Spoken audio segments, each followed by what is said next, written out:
NHL insiders have linked the Canucks as a serious suitor for Jake Guentzel, and it seems like they're looking at this player to extend next.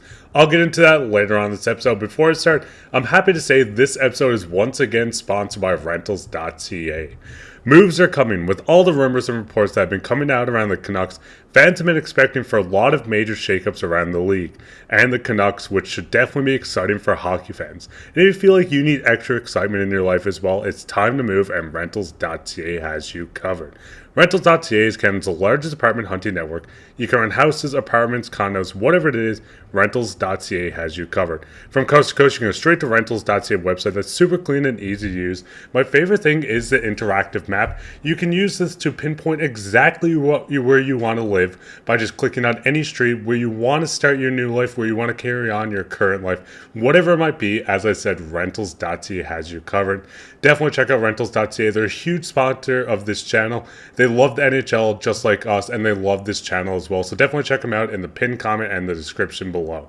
But with that, let's hop straight into the first topic today, which is Filip Hronek extension incoming. So there were reports coming out from Frank Chiravelli today saying with Pettersson locked up, it appears Hronek is the next Canuck on the list for Patrik Allvin, and Hronek's agent Alan Walsh were both spotted meeting during practice today in LA.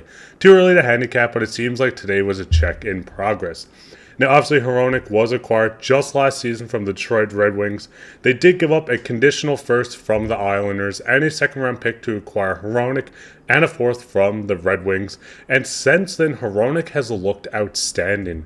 When you do look at Hronek's stats last season, in 4 games, he had 1 assist. He was a -1 with 4 blocks and 5 hits.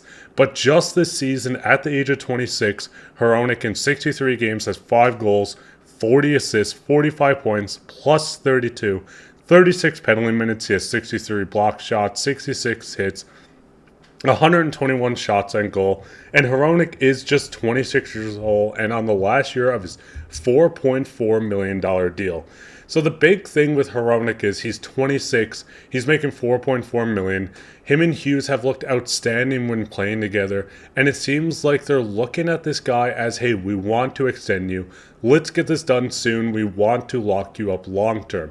Now, there is speculation flying around constantly about this, with some reporters saying he's going to look for around $6 million on a long-term deal, and there's other reporters that have came out and said that this is the type of guy that might be asking for around the $8 and $9 million range. He might cost a pretty penny. The Canucks did give up a conditional first from the Islanders and a second in 2023, just last season, like I said.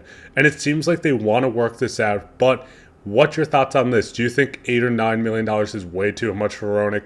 Are you hoping to maybe get him on a shorter term deal and offer him, say, $6 million?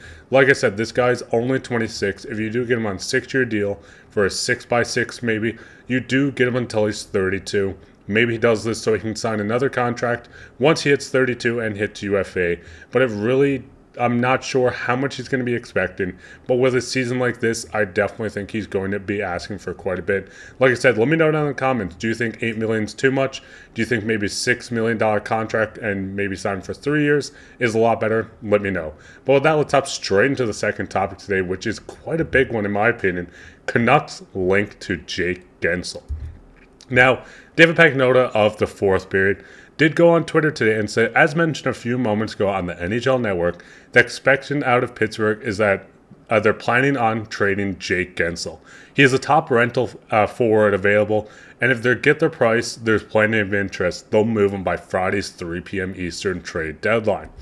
Continue on here, Dolly was speaking, saying Canucks interested in Jake Guentzel is serious. They don't want to give up a first-round pick, so what they do in this case is put more prospects in the deal. Top 6 forwards is a top priority. They don't want to give up Lecker, Mackey, or Willander. Now, I do want to touch on this before I get into the other screenshots, but I could not agree more. I think the Canucks need to hold on to, and especially Jonathan Lecker-Mackey, in any situation possible. This guy has looked outstanding in the SHL. We've seen him go to the gold medal game in the World Juniors. And with this guy's development, I think he's someone we can see into the Canucks top 6 in just the next 2 to 3 seasons. I definitely would not move him if possible, and Willander is another guy as well. But if you continue on with the tweets, Pierre LeBrun came out and said, The sense is the Penguins are, after the road trip, have a very clear sense of what needs to be done before Friday's deadline, and charting a course accordingly, exploring all options with views to bolster the club for the future. Hearing the 6+ legit suitors for Guentzel, Vegas and Vancouver among them. Now you do continue on, and Dolly was talking on his show even more. They're pretty serious about trying to make something work with the Penguins. Podkolzin gets called up, Bane gets called up for 4 games. I don't know if Podkolzin is going to be here long term, and is he getting a run for the rest of the year, Don? Or is he getting 4 games like Baines as well? Is he being showcased? Time enough coming up, 5 days, 6 days before the trade deadline, interesting. And you hear what the Penguins want? I think I said this week. They want 2 ready-made young players in the NHL today. Obviously, I think Baines is another guy the Canucks really want to hold on to. It was one of these stories where you get this guy undrafted from Surrey, BC. He loves this team. He wants to be with this team. I can't see Baines being a part of this, but I think this is where you really need to look at, hey, maybe Podkolzin is going to be one of the players that are getting moved out. So right now, when you do look at Jake Guentzel, he is a UFA going into this offseason. At the age of 29, this season with Pittsburgh, he has 22 goals, 30 assists, 52 points. He doesn't lay a ton of hits. He has 36 this year, 21 block shots. But this guy offensively is an absolute stud. You look at just last season, he had 36 goals for 37 assists for 73 points. The year before that, 40 goals, 44 assists, 84 points. 23 goals, 34 assists, 57 points.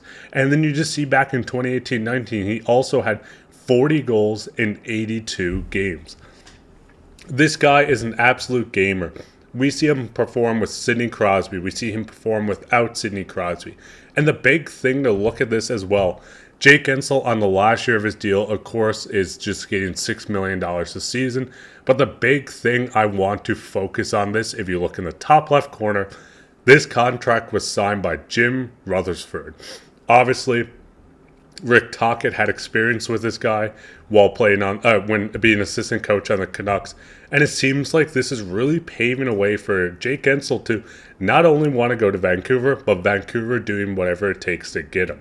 I mean, you look at the Canucks lines: Höglander, Pettersson, Suter. Then you see Mikheyev, JT Miller, Boeser, Podkolzin, Lindholm, Garland. Obviously, this is not a full healthy forward group either. You have situations like Dakota Joshua that will be back soon. You have guys like Phil Kessel down in the minors that might be signed. But my biggest thing with this, and I just want to make this vision here, if everyone wants to think of it as well: Höglander, Pettersson, Jake Guentzel, Suter, JT Miller, Boeser. Then you have guys like Dakota Joshua, Lindholm, Garland. That third line would be so hard to play against. And overall, I think they really need to look at being serious about this. Obviously, like I said, Jonathan Lekkerimäki is a guy I would not move at any cost. Tom Willander as well, I would not want to move. But this is where you can kind of get into, hey, let's offer Podkolzin. Let's offer a pick with him as well. You can attach a guy like D-Petey, of course, Elias Pettersson, but the defenseman in Sweden, if case anyone doesn't know the nickname. But you can move D-Petey in this as well. Yes, holding on to D-Petey would be nice, but I think Willander and a guy like Lekkerimäki are must-keeps. Bane's a must-keep. Obviously, you would like to move out a guy like Ilya Mikheyev. Maybe Kyle Dubas does look at this guy and say, hey, I was familiar with him in Toronto. He left to go to Vancouver. Let's reacquire him on the Pittsburgh. Let's put him with Sidney Crosby, see if this can fix him. It's going to be a whirlwind leading up to the NHL trade deadline on Friday. Of course, we're going to cover everything that you guys need to know, so make sure to keep him watching, honestly. But what's your guys' thoughts on this? What would you give up for Jake Guentzel? Would you want Guentzel as just a rental, or is this a guy you could see that Jim Rutherford, Patrik Allvin, Rick Tocchet that really go to get him re-signed? And where would you want him to play in the lineup? But that'd be it for this episode of Canucks Digest. Like I said, if you enjoyed, make sure to go down, leave a comment, subscribe. Just let me know, what would you give up for a guy like Jake Guentzel? What do you want Hronek to be paid? While you're down there, make sure to check out the link in the description and the pinned comment for rentals.ca. As I said, they're a huge supporter of this channel. They love hockey, just like we all do as well. So if you need a change in your life, make sure to go down and check out rentals.ca. But as I said, that'd be it for this episode, and take care.